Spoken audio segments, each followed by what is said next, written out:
Bonjour à tous et bienvenue donc dans cet enseignement sur les dons spirituels selon 1 Corinthiens chapitre 12 que je vous invite à lire ou à relire. En ce qui me concerne aujourd'hui, je voudrais m'arrêter sur un groupe de trois dons, ce qu'on appelle les dons de puissance. Les dons de puissance. Il y a le don de la foi, le don des miracles et le don des guérisons. Alors je dirais que ces trois dons impliquent une manifestation de la puissance extraordinaire de Dieu. C'est pourquoi on les appelle les dons de puissance. Et de même que tous les dons spirituels ne sont pas un signe d'approbation de Dieu sur notre vie, les dons de puissance ne sont pas synonymes de grande piété. Nous ne pouvons pas prétendre à mériter des dons, faire tout ce qui est possible, disons se sanctifier, faire ci, faire ça. Les dons de puissance sont une grâce que Dieu accorde à ceux qui annoncent l'Évangile et qui accompagnent ceux qui annoncent l'Évangile. La grâce, la puissance de Dieu est exprimée au travers de ces dons spirituels. Les dons de miracles nous accompagnent dans la grande mission que Jésus adresse à ses disciples dans Matthieu chapitre 28, où Jésus leur dit « Allez par tout le monde, faites de toutes les nations des disciples, en les enseignant, les baptisant au nom du Père, du Fils et du Saint-Esprit ». Vous connaissez tous ce passage, et dans Marc 16, il reprend « Pareil, allez par tout le monde, prêchez le royaume de Dieu. Ceux qui croiront, vous les reconnaîtrez à ces signes. » Et entre autres, par ces signes, il est question « Ils saisiront des serpents. S'ils boivent un breuvage mortel, celui-ci ne leur fera point de mal. Et puis, ils imposeront les mains aux malades, et les malades seront guéris. » Alors, commençons par le don de la foi. Il n'est pas la foi qui sauve, il faut déjà le dire, car celle-ci précède le salut et scelle le salut d'une personne. Il n'est pas non plus la foi, fruit de l'esprit, comme nous l'avons vu il y a quelque temps, mais le don de foi, la foi, mais c'est la foi même de Dieu, que Dieu communique par l'esprit aux croyants, pour faire face à une situation de danger soudain ou à un besoin urgent et vital. Alors pour bien comprendre, mais voyons Daniel, c'est un exemple type. Daniel, dans Daniel chapitre 17, on connaît l'histoire. Daniel est presque obligé de renier son Dieu, ou alors c'est d'être jeté au lion, et puis il accepte d'être jeté au lion. Le don de foi est exercé, on voit ce qui se passe par la suite. Daniel ressort de la fosse au lion sain et sauf. Miracle, et puis voilà, c'est convaincant. Un autre exemple, c'est Élisée, lorsque dans 2 Rois, chapitre 4, verset 1, lorsque Élisée rencontre une veuve à Sarepta, une veuve et son enfant, il est question, la veuve n'a plus de quoi se nourrir, elle n'a plus qu'un peu d'huile, et Élisée va lui dire, mais va, rassemble le plus possible de jarres, et Dieu les remplira. C'est ce qui s'est fait. Donc Élisée a versé la fiole d'huile dans la première jarre, deuxième jarre, il y a eu la multiplication. Don de foi, puis suivi bien sûr le miracle que Dieu va accomplir. Ok. J'ai aussi un exemple contemporain d'un missionnaire qui, un jour que nous connaissions bien, ma femme et moi, un jour ce missionnaire se retrouve en pleine brousse. Il va dans un village, il va voir le chef, puisqu'il fallait passer par lui pour rentrer dans le village, et le chef lui explique, et le chef lui dit, mais mon Dieu est plus grand que le tien.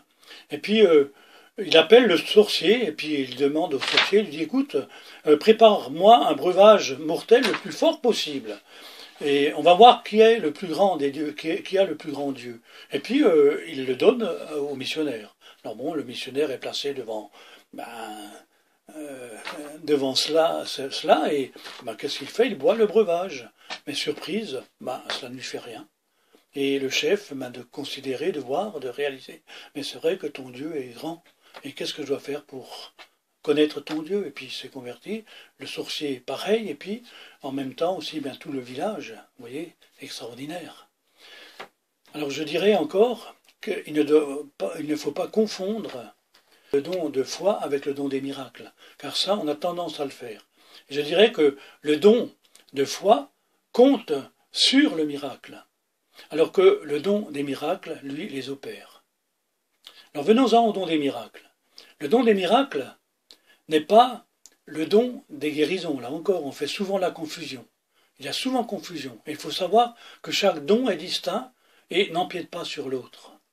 Dieu produit les miracles, et sans l'intervention de l'homme, un des exemples, nous voyons avec le buisson ardent dans le désert, Moïse se retrouve devant un buisson qui brûle et ne se consume pas, on connaît tous l'histoire. Et dans l'original, il faut dire que le miracle est appelé puissance, avec un S, au pluriel.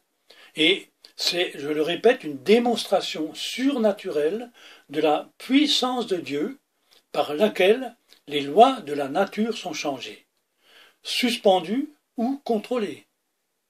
Et nous voyons l'exemple type, c'est Jésus, donc, lorsqu'il est sur le lac, dans la barque, il dort dans la barque, il y a la tempête, les disciples, les apôtres le réveillent, et puis voilà, Jésus se lève et il va menacer le vent, la pluie, la tempête, et tout s'arrête. Les éléments lui sont soumis, voyez.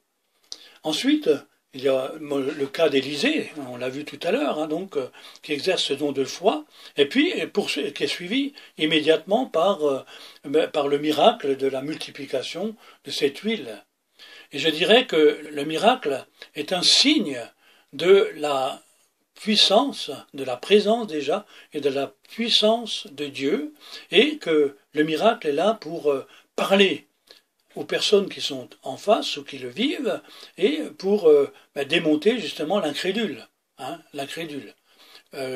Voilà, il va être surpris.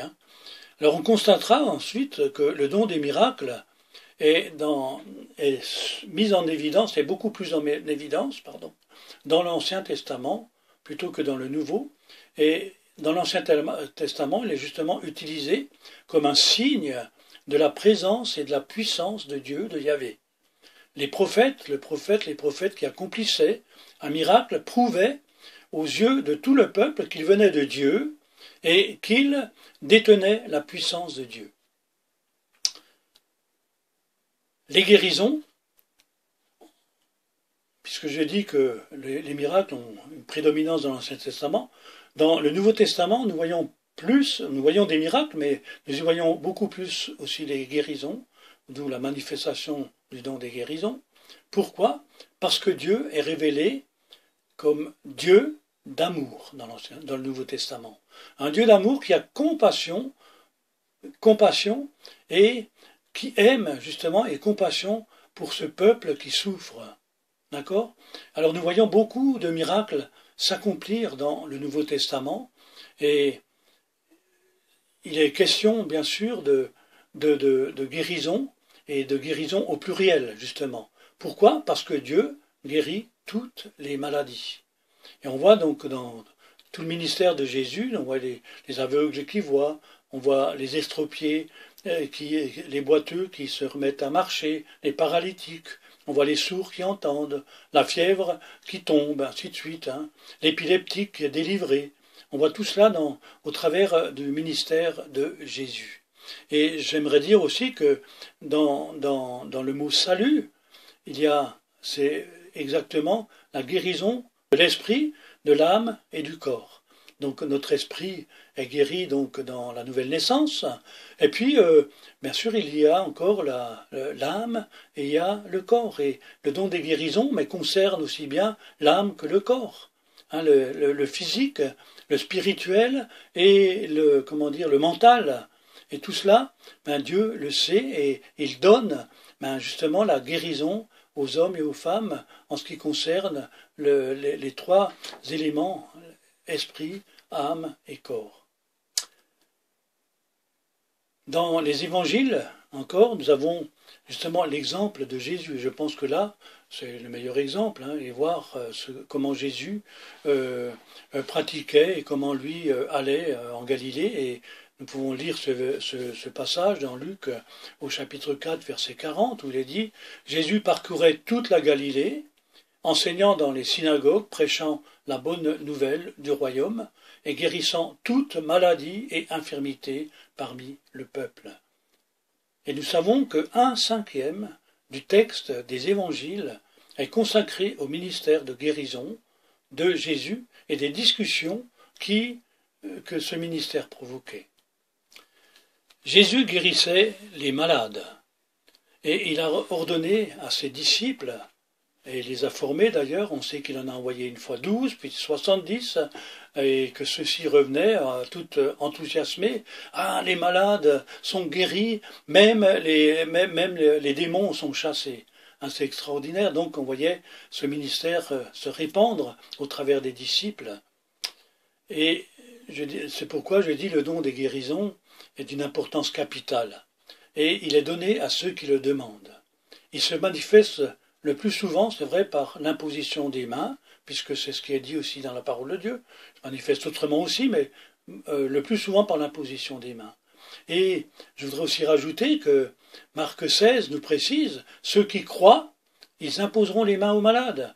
Donc le don des guérisons n'est pas réservé seulement à une élite, mais il est pour chacun d'entre nous, et si nous le demandons, nous le voulons vraiment, et je crois que nous avons ce témoignage, nous, à porter dans ce monde. Mais c'est d'aller dans ce monde, prêcher la bonne nouvelle du royaume, et de guérir les malades que le Seigneur met sur notre route. D'accord ? Le don de guérison est donc très important. Alors je vous encourage donc à le demander, à y aspirer le plus possible, afin que nous puissions et que ce monde aujourd'hui puisse reconnaître que Dieu est vivant, que Jésus est vivant. D'accord ? C'est très important. La guérison fait partie intégrante de l'annonce du royaume de Dieu.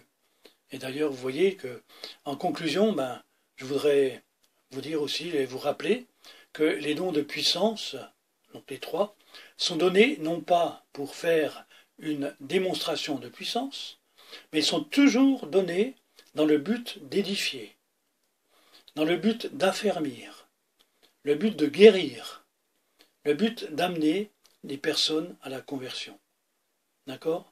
Et c'est pourquoi, vous voyez, quand les évangélistes, dans leur réunion d'évangélisation, on voit la manifestation des dons de puissance, et notamment les dons de guérison qui se manifestent pour démontrer justement la véracité. Et nous lisons, et c'est justement ce à quoi je voudrais nous faire réfléchir, nous lisons donc dans Marc 16, le dernier verset, quand il est dit que quand Jésus les avait quittés, les disciples s'en allaient partout prêcher le royaume de Dieu, prêcher la parole de Dieu, et cette parole était accompagnée par les signes, par les miracles.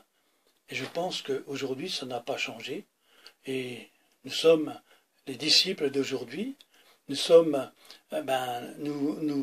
continuons à écrire les actes des apôtres, et l'Église d'aujourd'hui doit manifester les dons de puissance, et notamment les dons des guérisons. Et j'y crois. Et je voudrais simplement vous laisser ce défi pour cette semaine, mais c'est si vous ne l'avez jamais fait, de commencer, prier simplement, demander à Dieu de mettre sur votre route quelqu'un, et vous verrez que Dieu va répondre à votre prière, à quelqu'un avec qui vous pourrez prier, et vous verrez la manifestation de la puissance de Dieu, mais à l'œuvre, simplement, en toute simplicité. Et c'est ce à quoi je vous encourage, et je vous bénis maintenant, dans le nom de Jésus. Amen.